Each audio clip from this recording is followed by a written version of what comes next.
Welcome to Married to Movies. John Russell and Tracy Kring have spent over 20 years in cinematrimony, making films and navigating marriage. They produce, write, and critique films, all while happily sharing life and business.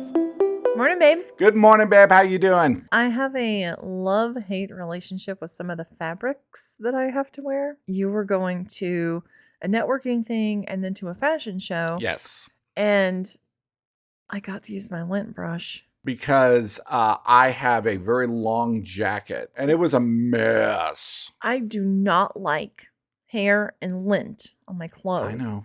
I don't like it. I'm quite aware of this. I have a very sensitive skin. Babe, And if I even you're not see telling it, me anything I don't know. I know it's going to be itchy. I'll not wear something because stuff sticks to it. No, here's what happens. You ask me, so do you think I should wear this? It feels like it might get linty. And I'm like, no, I think you're going to be fine. No, you're going to be. And I know for a fact you're going to take it off. Well, whatever I say does not make any difference because you're going to take off whatever you questioned. Well, the second I see lint on it, I'm gonna rip that shit off. I really love this one because you're going one direction, right? And then boom. More than meets the eye. I'm wearing my MTV shirt in honor of the death of MTV. Oh, did they die? Well, they stopped making music videos. It was like a 500 years ago. Well, yes, but they officially just were like, we no longer are going to show any music videos.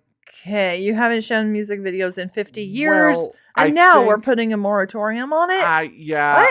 What? It's YouTube. Rest in power. No, it's YouTube. MTV. But MTV is YouTube. It is. I was at a networking event, and I was thinking about that phrase. They hate us because they ain't us. Yeah. Which, that phrase is used a lot in sports. It was kind of like, I've heard it used politically. People just coming into the business, which isn't always young people. This business will have 60-year-olds who will just want to start making films. There are people who, once they're able to be more comfortable and raise their family to a certain age, yes, that they're able to finally kind of let up off the gas of the corporate life. There's a dream that they've always had. And they get to kind of pursue some story. Creative... I've always wanted to be an actor. I've always wanted to be a writer. I've always wanted to be a director. Well, I don't agree with it that they hate us. They don't hate us.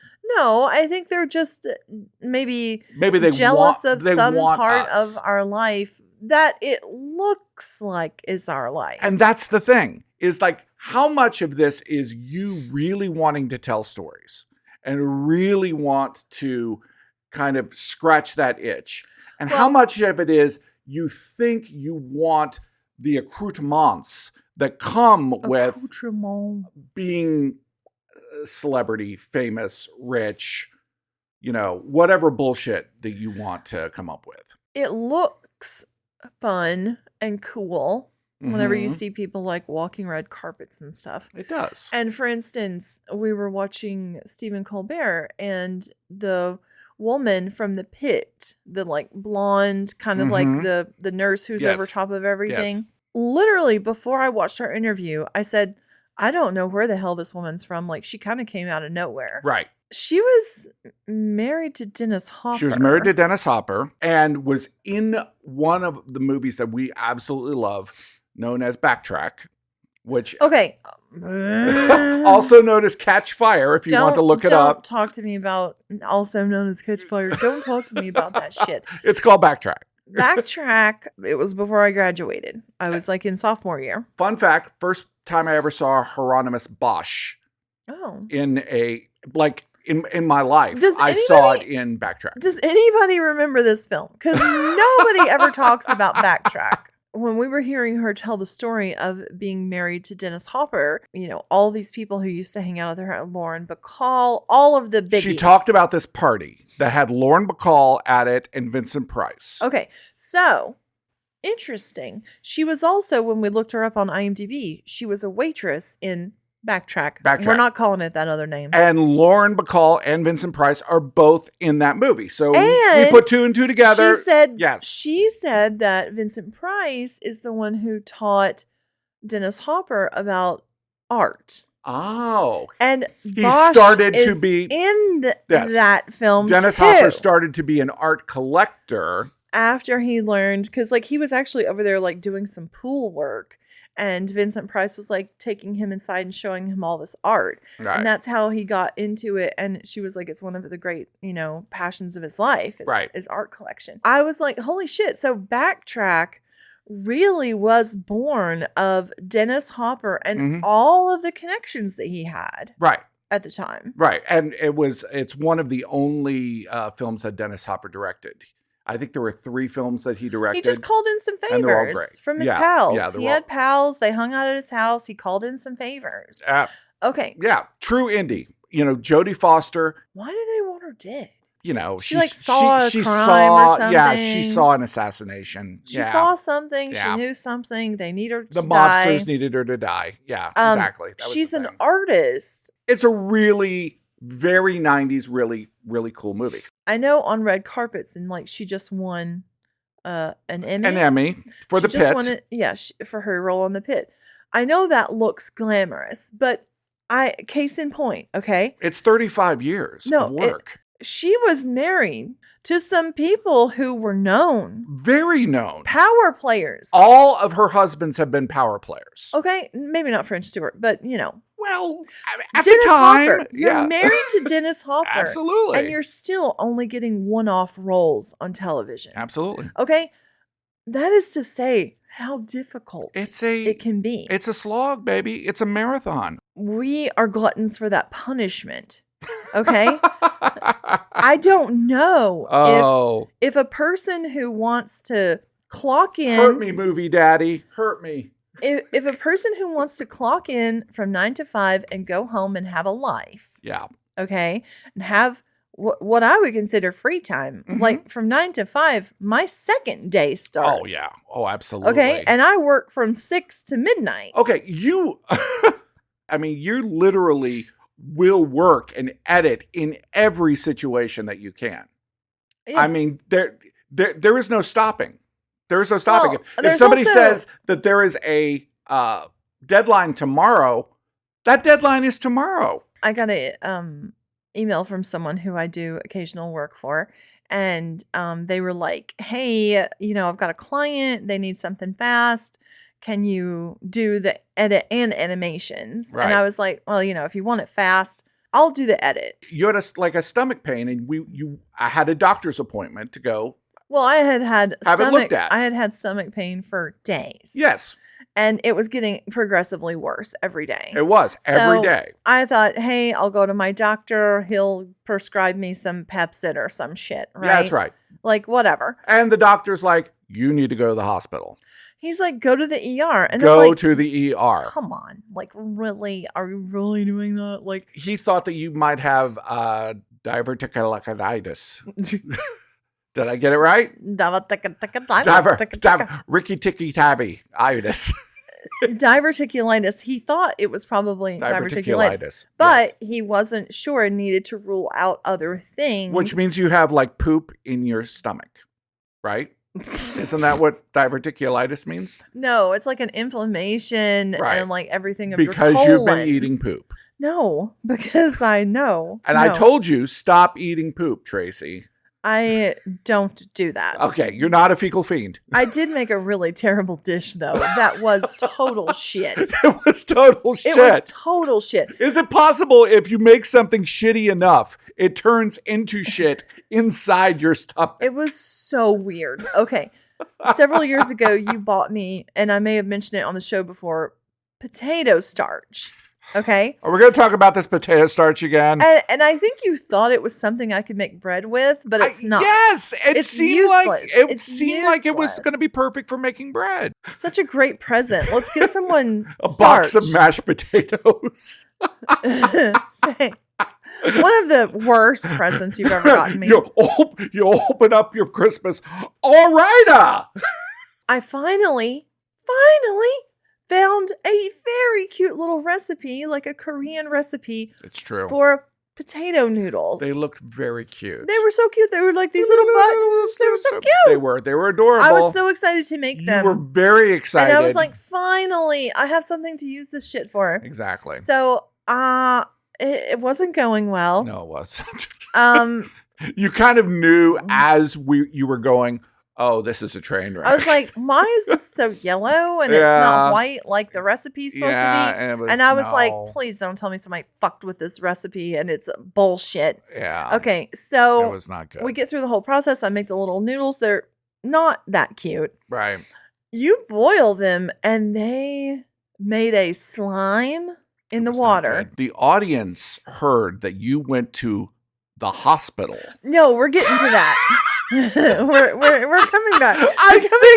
We're talking about, you gotta give the audience what they want. I'm here. I'm fine. You're not dead. No, okay, you're not dead. I lived. Okay, so we can talk about dumplings all day. No, the rest of the show we could talk about dumplings. They were not dumplings. After the fact, I realized it was potato flour. Right. It was not potato starch. What happened at the hospital? Oh, well, they gave me like 2 packs of IV antibiotics. Right. And then I did my CT scan. You were editing in the waiting room. You were editing on your hospital bed. Yeah. Which, okay, this is not even a room even. There's nothing in this room except for a hospital bed. The shrouds. The shrouds. Not a lot of people. Not the shrewds. No, not a lot of people talk about this movie. Crudes. Not a lot of people. It's really not on a lot of like best of lists. It's not on a lot of horror best of lists.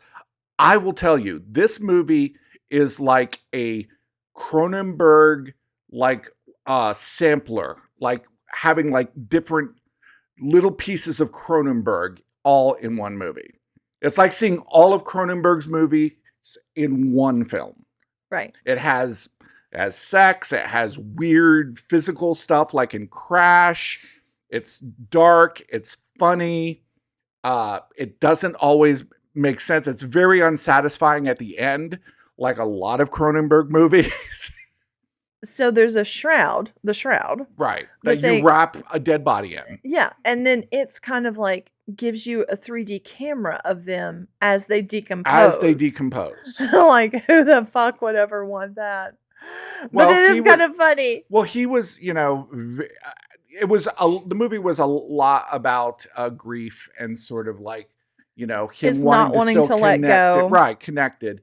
So having this app where he could watch his wife whenever he wanted, kind of made him connected to her. There was a very kind of a weird necrophilia thing there. It was weird. Of course, there was like body dysmorphias. Yeah.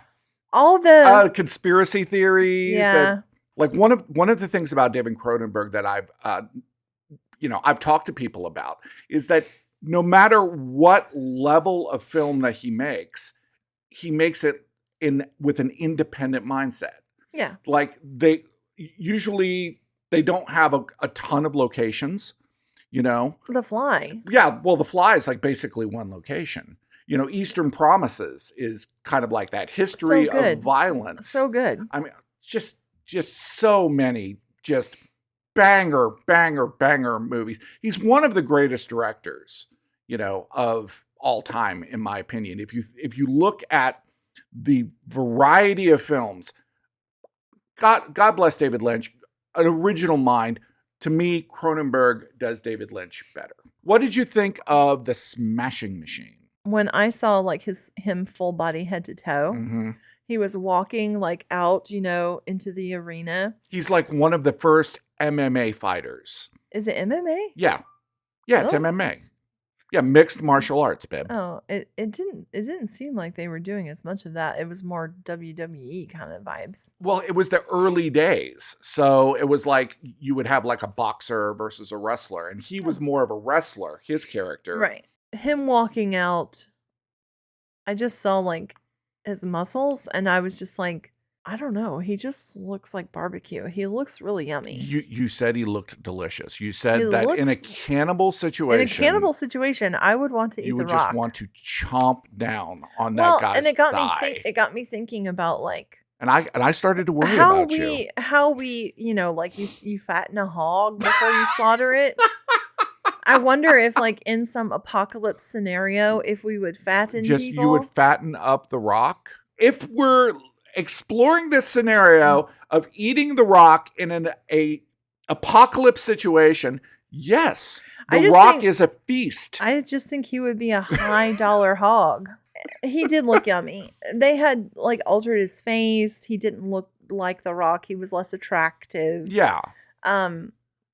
His relationship with his girlfriend was, and then I found out they actually did end up getting married and having a child. So I was messed up. Not good. So messed up. She was really crazy. You told me it was a Safdie film, right? It was. Yes. Okay.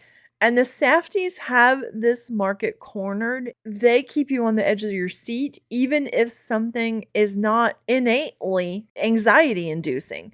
Just the two of them fighting. Just her size against his size. You were always afraid he was going to kill her. I was like, oh, is this, I kept asking you, is this movie going to end in her murder? Yeah. Is he going to murder her? Yeah, because he was so big. There was one scene where he got mad because he was all roided up. He just, in a second. Absolutely destroyed this door. Destroyed a door in a second. Turned this door into toothpicks with like one shot. It was so fast. Yeah, it was pretty I wonder scary. how many doors they had to do that to.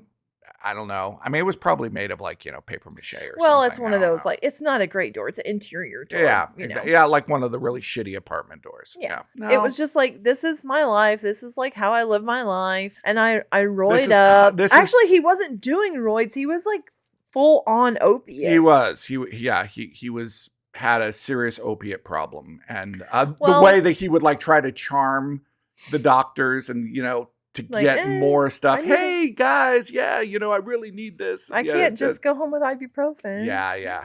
It was an interesting story. It's fascinating. One of the brothers made Marty Supreme, and one of the brothers made the Smashing Machine. But what happened to them in their childhood that like made them so on edge? What is their condition? Because I had just been at the ER, even though you didn't want me to stay home, right?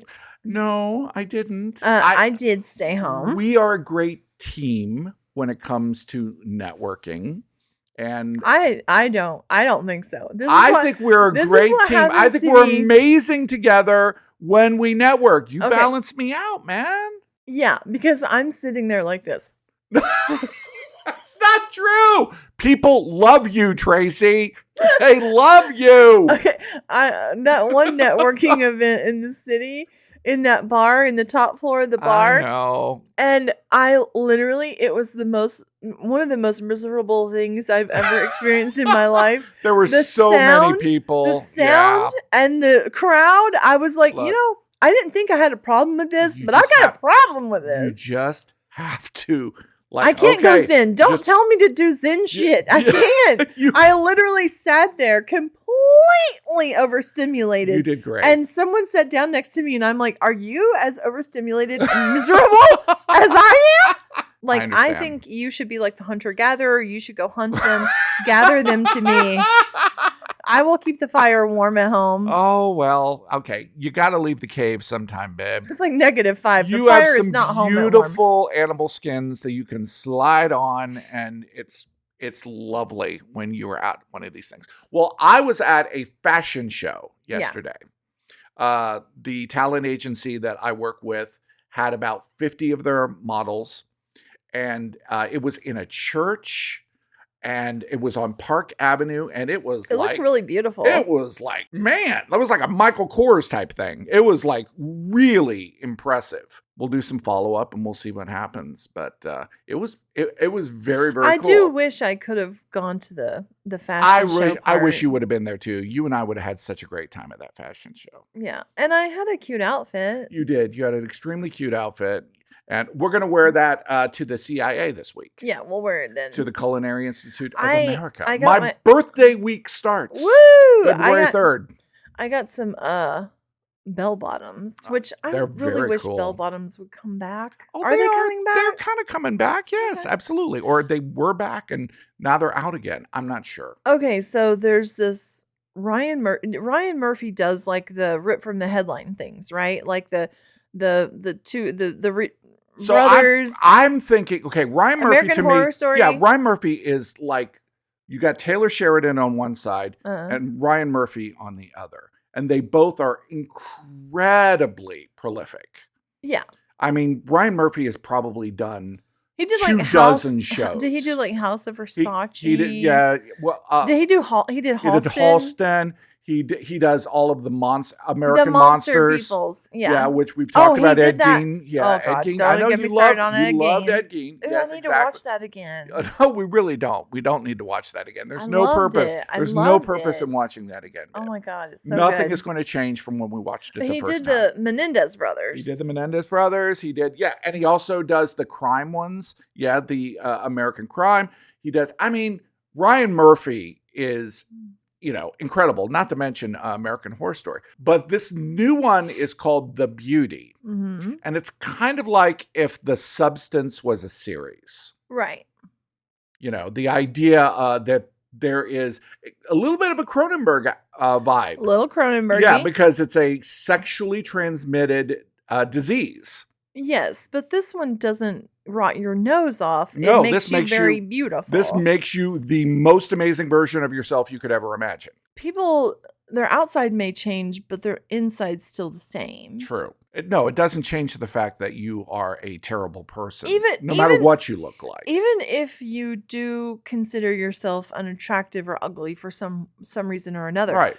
You're still actually focused on your looks. Well, look at like Elon Musk. Okay, Elon Musk was very unattractive younger. He got all the money and I wouldn't call him attractive, but he improved himself. Focusing on the problems you have with your looks. Right. It's kind of the same as focusing on maintaining your looks. Mm-hmm. It's all still ego. So you take someone who's got issues with ego and narcissism, and then you make them beautiful. I don't think you're helping anything. No, and you're also talking, and it also is such a sense of entitlement. Spoiler alert, Rebecca Hall got beautified. Which means she's not Rebecca Hall anymore I know, in the next she's episode. Like some other actress. And I was loving the vibe between Evan Peters and Rebecca Hall. Well, now it's some new actor. It's some new actor who's going to be basically playing Rebecca Hall. Night House. Night House is such a great movie. Oh, it's such a great movie.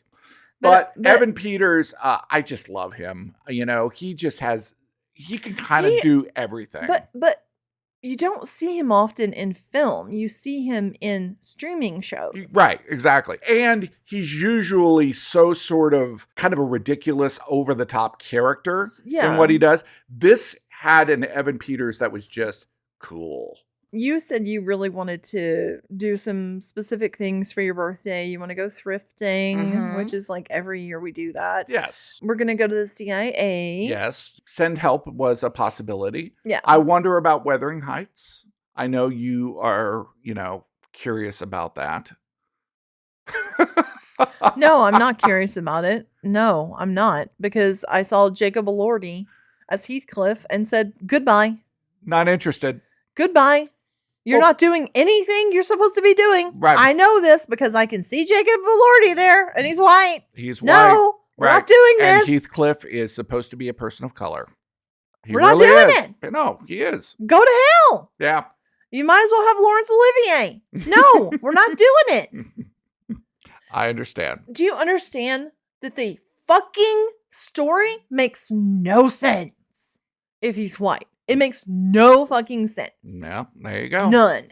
I want to talk a little bit of politics this week. There were a bunch of Epstein files that came out, but... Okay, I do love this because... Okay. It's about my little nerds. The nerds. Okay, first of all, Adobe... Nerds! I love the Adobe Acrobat. The people at Adobe are obviously innocents. Mm-hmm. Okay. They have built in a redaction ability in Adobe Acrobat. Right. Which the government has used to redact everything. Right. Which was probably done by hand in some capacity. I don't know. In the past. God only knows. When you redact something. When you strike through something, it's just a line through the text. Right. It's very much like that, this redaction process. It's just a black box. It's a black box that they put over the text. Over the text, yes. Now, the problem with that digitally, when it's a digital file, is that it's still there. It's still there. It's just covered up. It's covered up. And honestly, redaction is kind of bullshit because remember, like, even in movies and stuff, and when things are redacted with like a dark marker, you can still like hold it up to the sun and see it. There's usually a way. All you have to do is like copy it because it still ticks as if there's a letter there. It still ticks through the letters. So you copy it and paste it somewhere else and it is not redacted. So Adobe probably want to not offer redaction. Yeah. Or actually do it properly. What's interesting to me is the distraction that comes with the redaction, because the same week that all of these Epstein files come out, Trump says that he's going to sue the IRS for the releasing his tax files like way back, during the presidential. I understand. It's not HIPAA. I understand. And at the same time, he says we should arrest Obama.